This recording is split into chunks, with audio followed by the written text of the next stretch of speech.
Hello friends, welcome to literature Pathshala. Premchand की कहानियाँ series में आज की कहानी है निमंत्रण।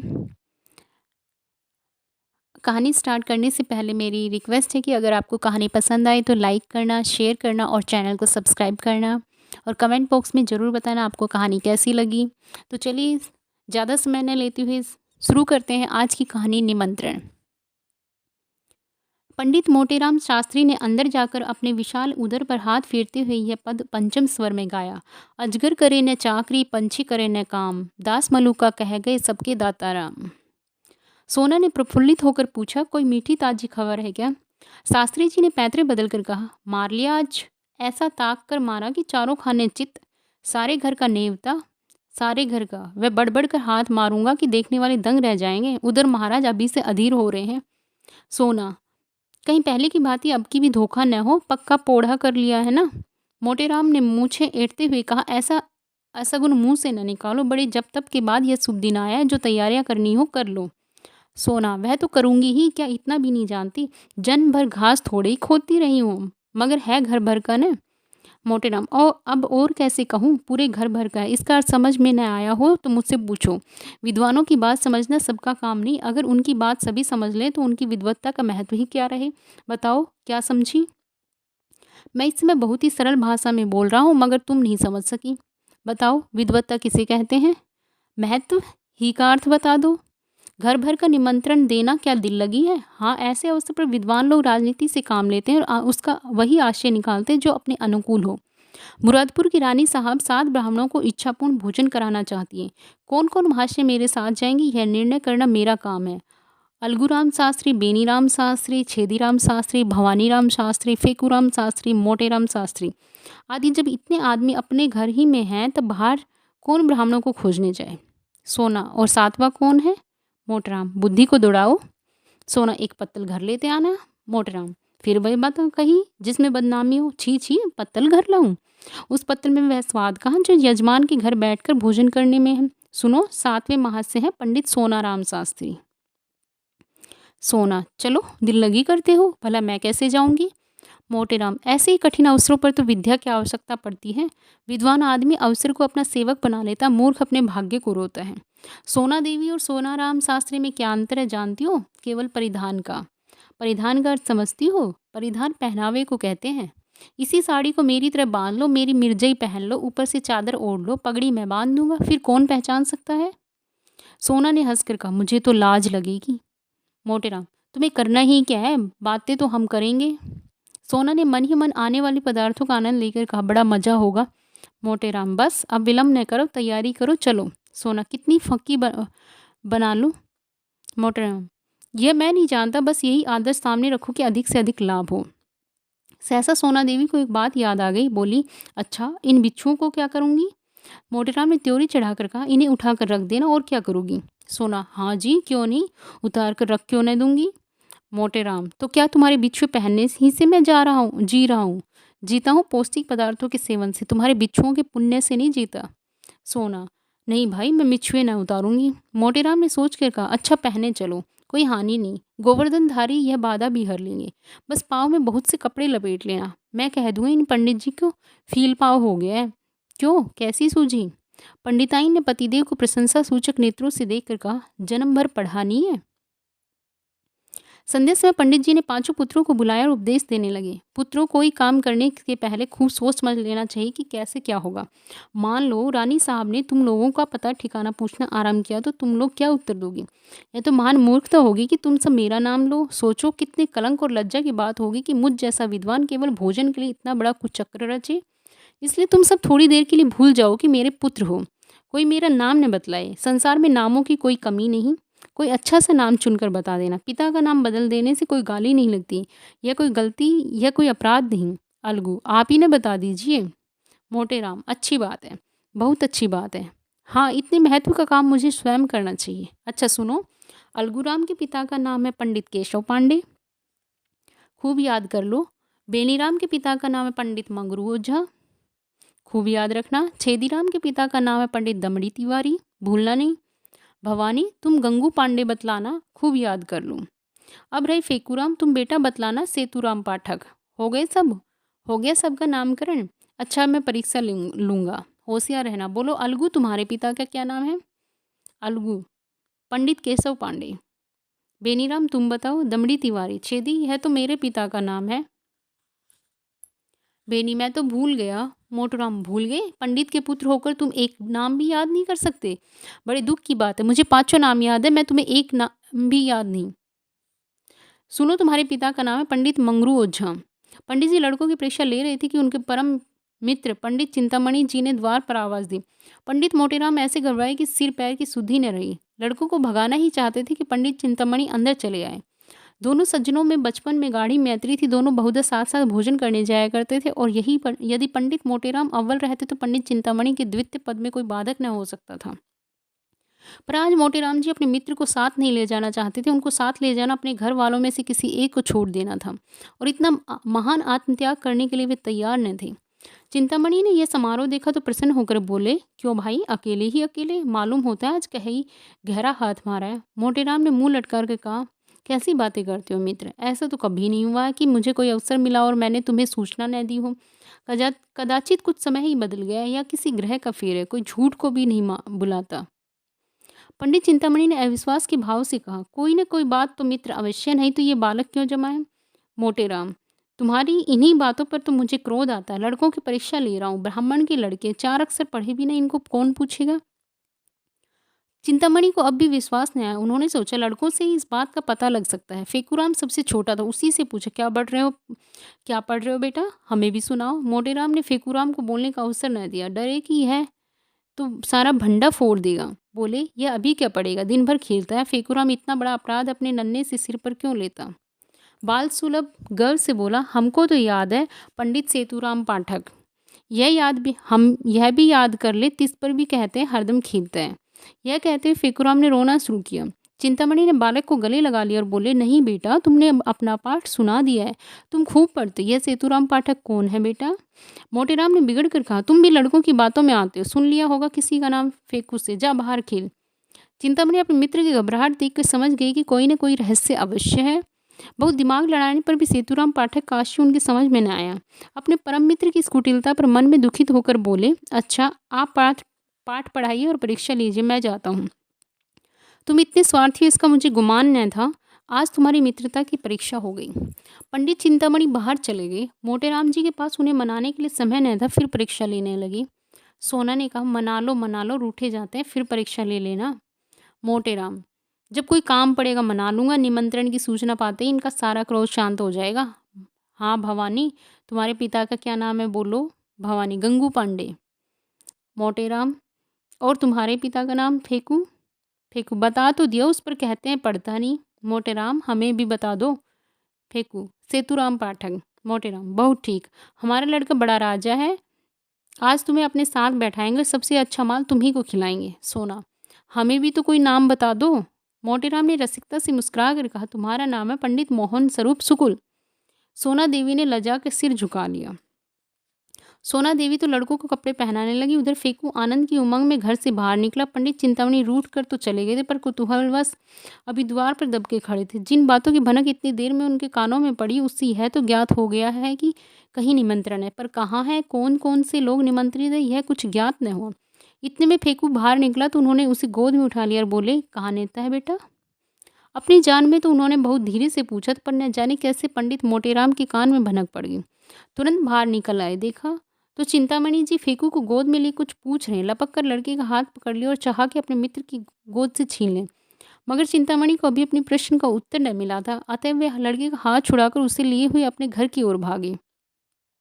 मोटेराम भी यह कहते हुए उनके पीछे पीछे दौड़े, उसे क्यों लिए जाते हो, धूर्त कहीं का, दुष्ट! चिंतामणि, मैं कहे देता हूँ, इसका नतीजा अच्छा न होगा, फिर कभी किसी निमंत्रण में न ले जाऊंगा। भला चाहते हो तो इसे उतार दो। मगर चिंतामणि ने एक न सुनी, भागते ही चले गए। उनकी देह अभी संभाल के बाहर न हुई थी, दौड़ सकते थे, मगर मोटेराम को एक एक पग आगे बढ़ाना दुस्तर हो रहा था।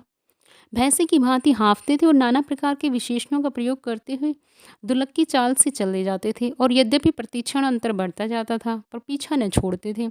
अच्छी घुड़दौड़ थी। नगर के दो महात्मा दौड़ते हुए ऐसे जान पड़ते थे मानो दो गैंडे चिड़ियाघर से भाग आए हों। सैकड़ों आदमी तमाशा देखने लगे। कितने ही बालक उनके पीछे तालियां बजाते हुए दौड़े। कदाचित यह दौड़ पंडित चिंतामणि के घर ही पर समाप्त होती, पर पंडित मोटेराम धोती की ढीली हो जाने के कारण उलझकर गिर पड़े।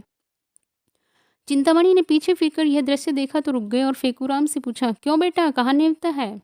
फेकू, बता दे तो हमें मिठाई दोगे ना? चिंतामणि, हाँ दूंगा, बताओ। फेकू, रानी के यहाँ। चिंतामणि, कहाँ की रानी? फेकू, यह मैं नहीं जानता, कोई बड़ी रानी है।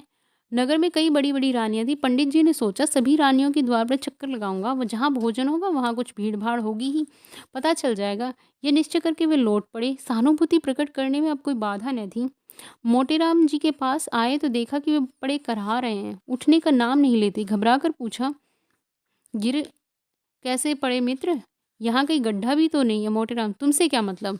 तुम लड़के को ले जाओ, जो कुछ पूछना चाहो पूछो। चिंतामणि, मैं ये कपट व्यवहार नहीं करता, दिल लगी की थी, तुम बुरा मान गए। लो उठ बैठे तो राम का नाम लेके। मैं सच कहता हूँ, मैंने कुछ नहीं पूछा। मोटेराम, चल झूठा। चिंतामणि, जनेऊ हाथ में लेकर कहता हूँ। मोटेराम, तुम्हारी शपथ का विश्वास नहीं। चिंतामणि, तुम मुझे इतना धूर्त समझते हो? मोटेराम, इससे कहीं अधिक। तुम गंगा में डूबकर शपथ खाओ तो भी मुझे विश्वास न आए। चिंतामणि, दूसरा यह बात कहता तो मुँह उखाड़ लेता। मोटेराम, तो फिर आ जाओ। चिंतामणि, पहले पंडिताइन से पूछाओ। मोटेराम, यह भस्मक व्यंग्य ने सहस के चट उठ बैठे और पंडित चिंतामणि का हाथ पकड़ लिया। दोनों मित्र में मलयुद्ध होने लगा। दोनों हनुमान जी की स्तुति कर रहे थे, इतने जोर जोर से गरज गरज कर मानो सिंह दहाड़ रहे हों। बस ऐसा जान पड़ता था मानो दो पीपे आपस में टकरा रहे हों। मोटेराम, महाबली विक्रम बजरंगी। चिंतामणि, भूत पिशाच निकट नहीं आवे। मोटेराम, जय जय जय हनुमान गोसाई। चिंतामणि, प्रभु रखिए लाज हमारी। मोटेराम बिगड़ कर, यह हनुमान चालीसा में नहीं है। चिंतामणि, यह हमने स्वयं रचा है। क्या तुम्हारी तरह की यह रटंत विद्या है? जितना कहो उतना रच दे।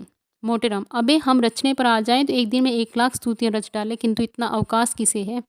दोनों महात्मा अलग हो खड़े होकर अपने अपने रचना कौशल की डींगे मार रहे थे।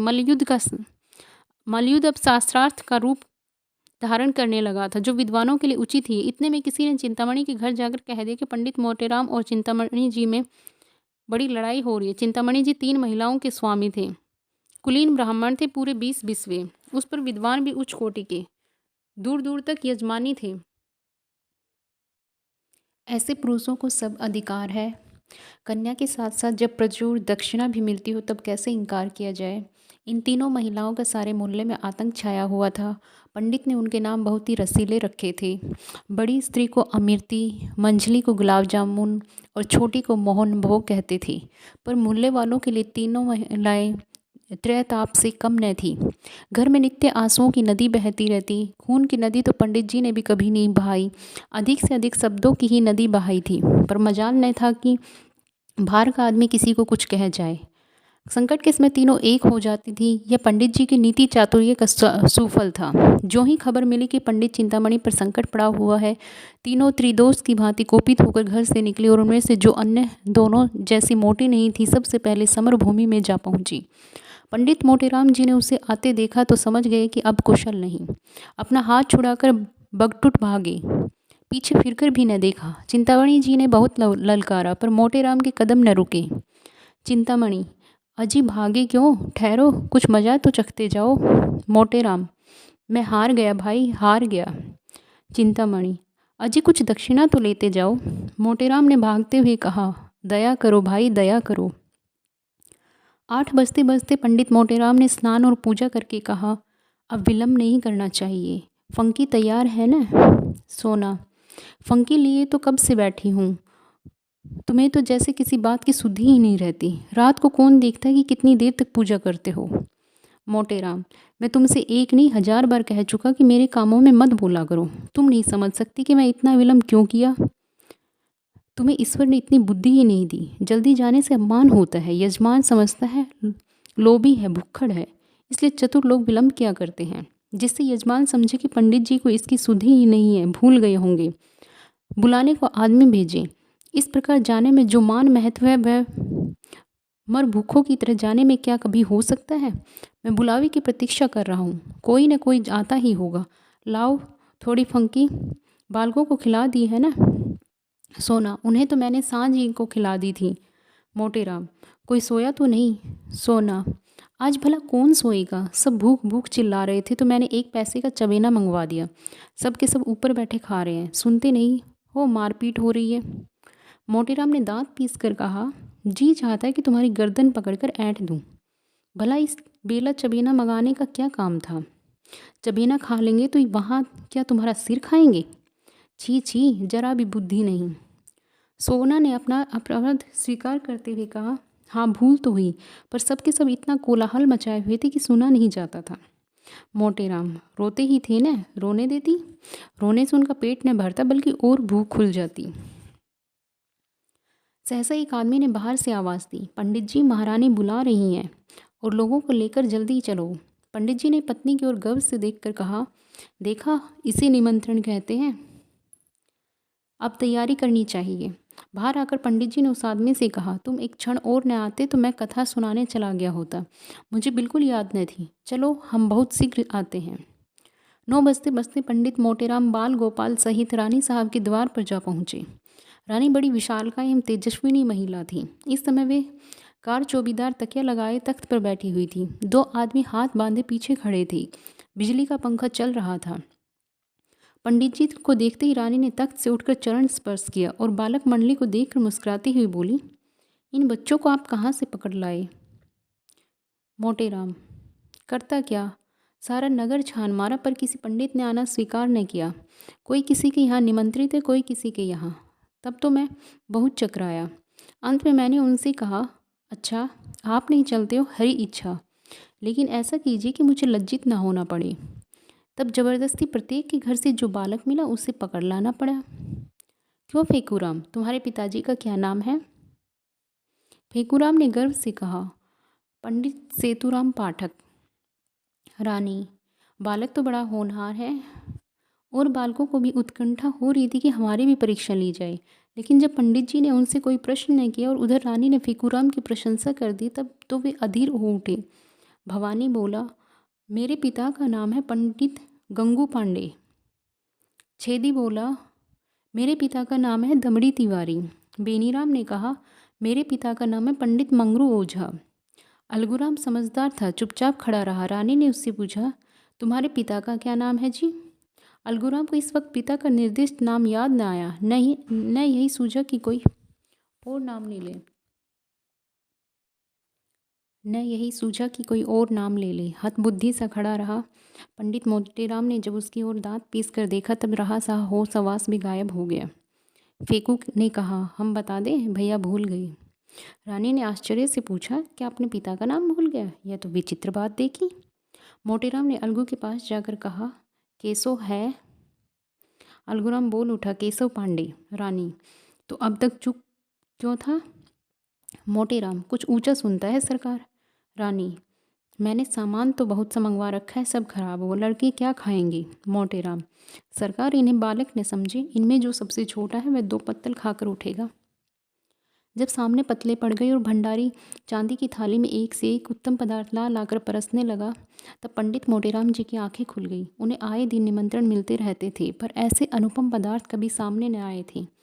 घी की ऐसी सौंधी सुगंध उन्हें कभी न मिली थी। प्रत्येक वस्तु से केवड़े और गुलाब की लपटें उठ रही थीं। घी टपक रहा था। पंडित जी ने सोचा, ऐसे पदार्थों से कभी पेट भर सकता है? मानो खा जाऊं, फिर भी और खाने को जी चाहे। देवतागण इनसे उत्तम और कौन से पदार्थ खाते होंगे? इनसे उत्तम पदार्थों की तो कल्पना भी नहीं हो सकती।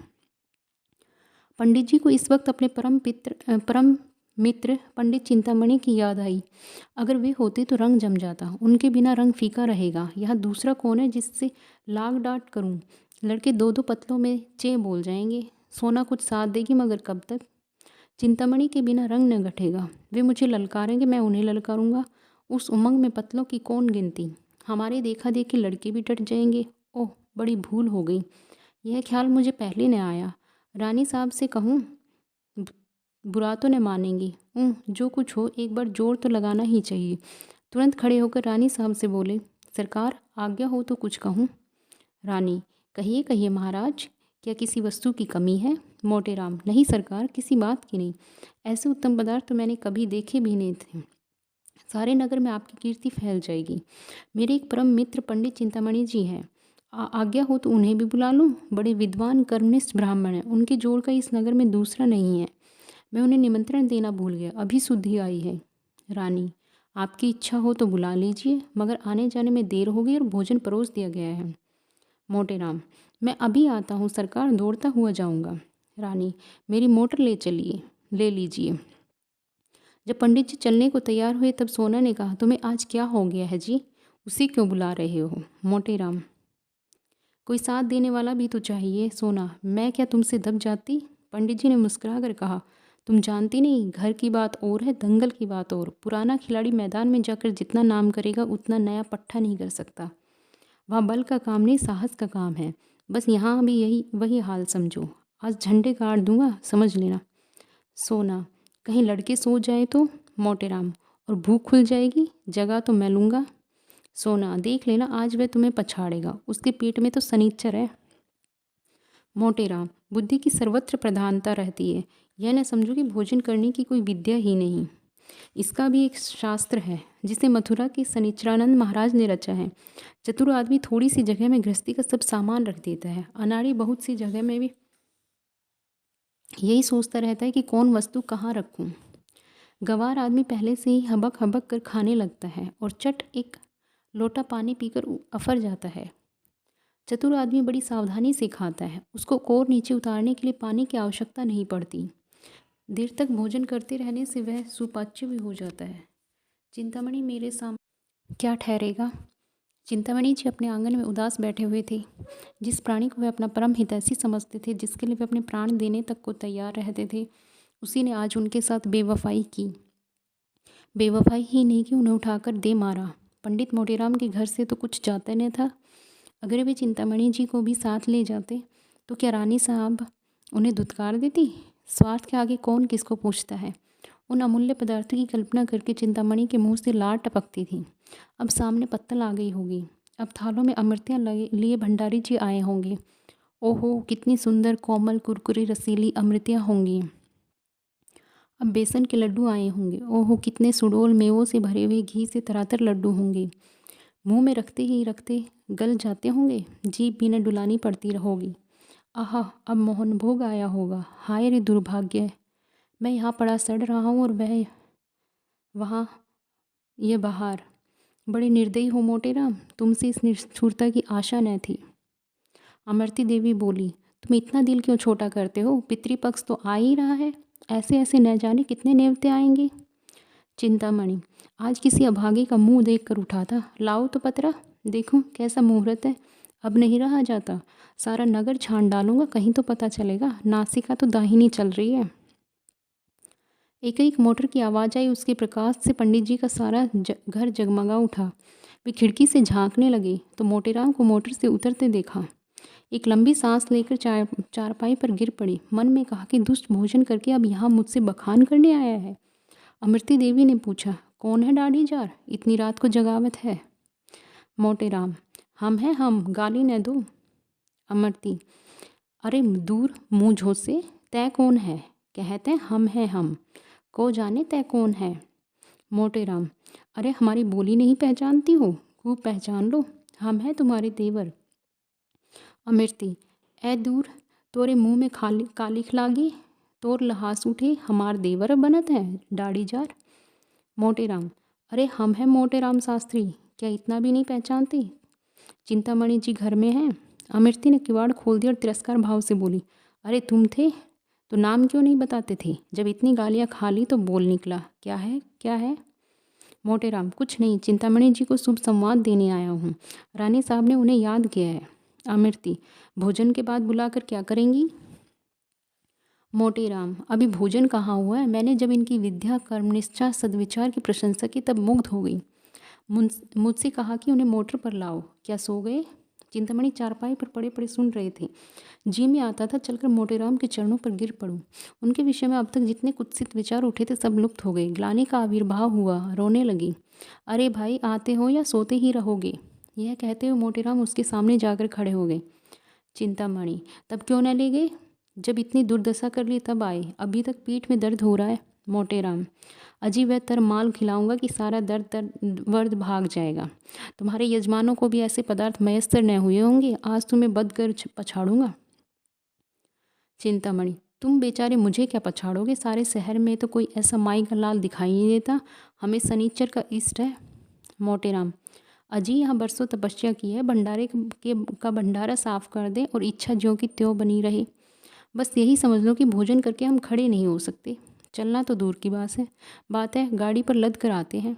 चिंतामणि, तो यह कौन बड़ी बात है, यहाँ तो टीकटी पर उठा कर लाए जाते हैं, ऐसी ऐसी डकारे लेते हैं कि जान पड़ता है बम गोला छूट रहा है। एक बार खोपिया पुलिस के ने बम गोले के संदेह में घर की तलाशी तक ली थी। मोटे राम, झूठ बोलते हो, कोई इस तरह नहीं डकार सकता। चिंतामणि, अच्छा तो आकर सुन लेना, डर कर भाग न जाओ तो सही। एक क्षण में दोनों मित्र मोटर पर बैठे और मोटर चली।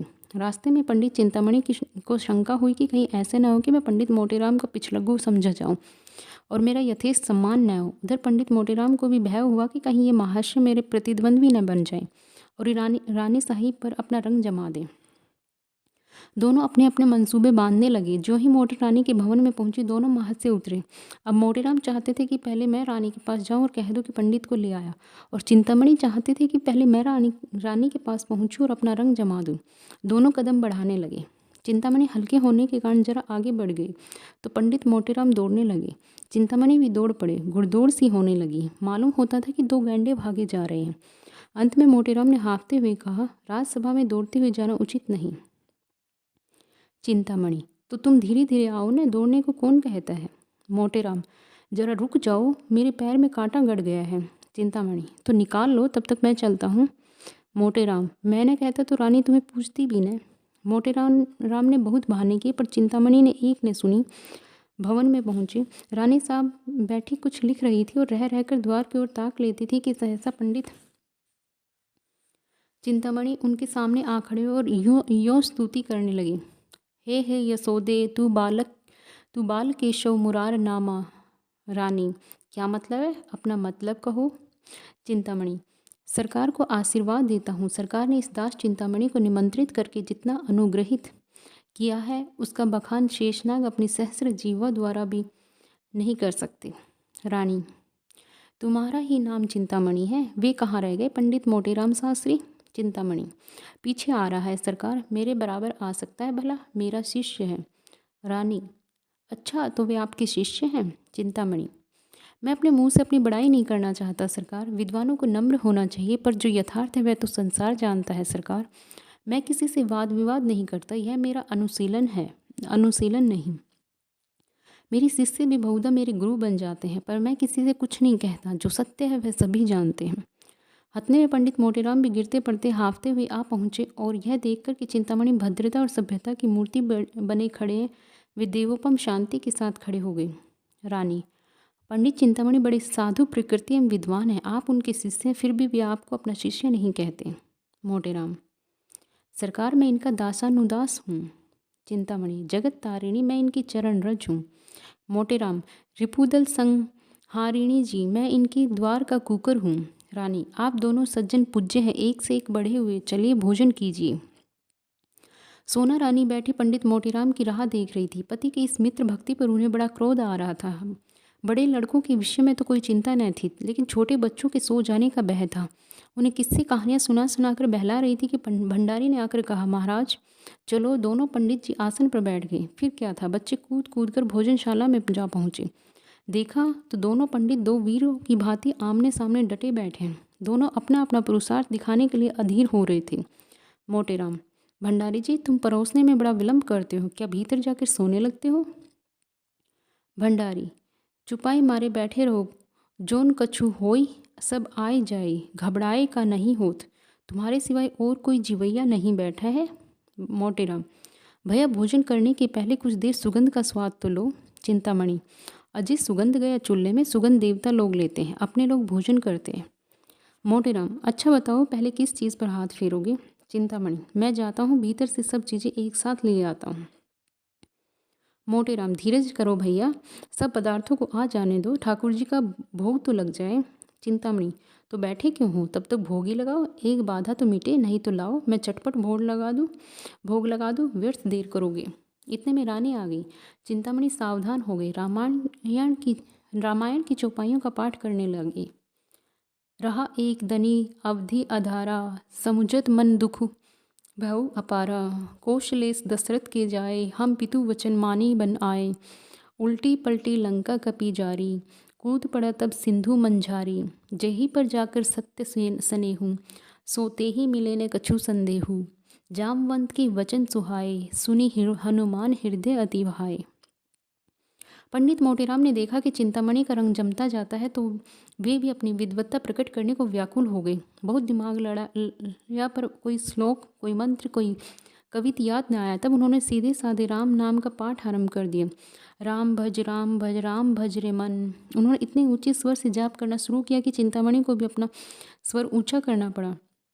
मोटेराम और जोर से गरजने लगे। इतने में भंडारी जी ने कहा, महाराज अब भोग लगाइए। ये सुनकर उस प्रतिस्पर्धा का अंत हुआ। भोग की तैयारी हुई। बालवृंद सजग हो गया। किसी ने घंटा लिया, किसी ने घड़ियाल, किसी ने शंख, किसी ने करताल, और चिंतामणि ने आरती उठा ली। मोटेराम मन में ऐंठ कर रह गई। रानी के समीप जाने का यह अवसर उनके हाथ से निकल गया। पर यह किसे मालूम था कि विधिवाम उधर कुछ और ही कुटिल क्रीड़ा कर रहा है। आरती समाप्त हो गई थी। भोजन शुरू होने को ही था कि कुत्ता न जाने किधर से आ निकला। पंडित चिंतामणि के हाथ से लड्डू थाल में गिर पड़ा। पंडित मोटेराम अचकचा कर रह गए। सर्वनाश!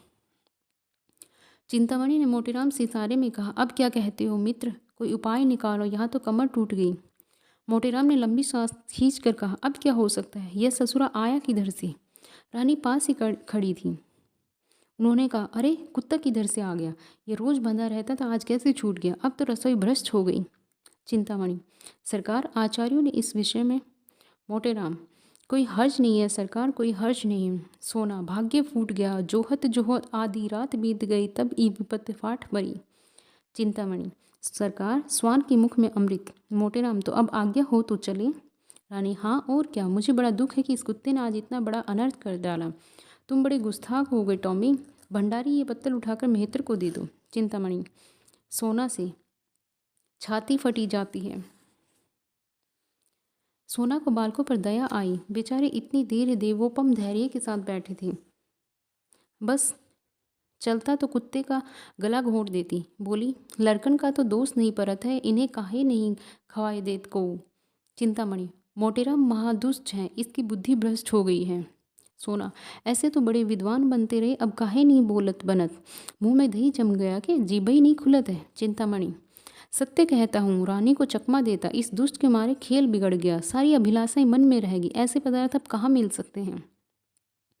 सोना, सारी मनुष्य निकस गई, घर ही में गरजे के शेर हैं।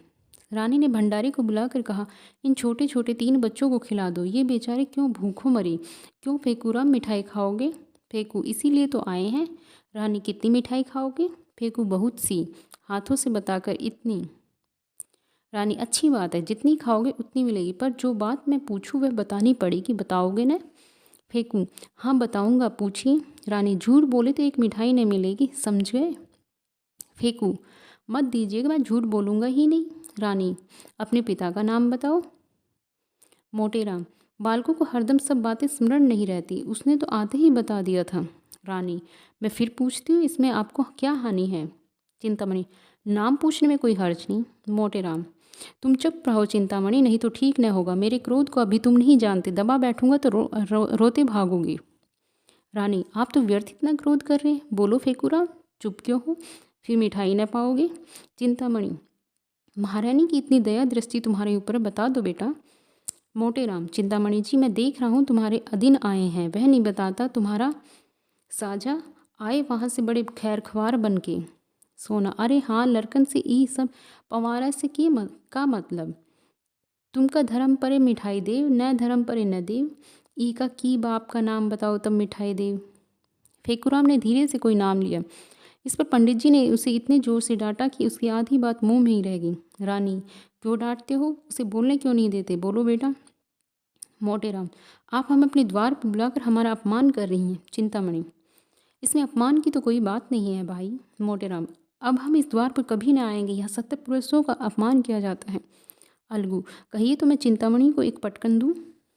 मोटेराम, नहीं बेटा, दुष्टों को परमात्मा स्वयं दंड देता। चलो यहाँ से चले, अब भूल कर यहाँ न आएंगे। खिलाना न पिलाना, द्वार पर बुलाकर ब्राह्मणों का अपमान करना, तभी तो देश में आग लगी हुई है। चिंतामणि, मोटेराम, महारानी के सामने तुम्हें इतनी कटु बात नहीं करनी चाहिए।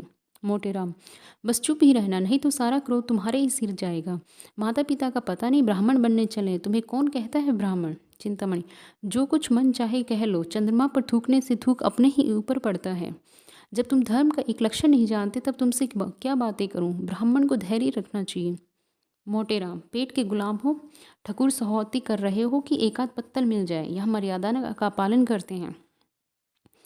चिंतामणि, कह तो दिया भाई कि तुम बड़े मैं छोटा, अब और क्या कहूँ। तुम सत्य कहते होगे, मैं ब्राह्मण ही शूद्र हूँ। रानी, ऐसे न कहिए चिंतामणि जी। मोटेराम, इसका बदला न लिया तो कहना। यह कहते हुए पंडित मोटेराम बालक वृंद के साथ बाहर चले आए और भाग्य को कोसते हुए घर को चले। बार बार पछता रहे थे कि दुष्ट चिंतामणि को क्यों बुला लाया। सोना ने कहा, भंडा फूटत फूटत बच गया।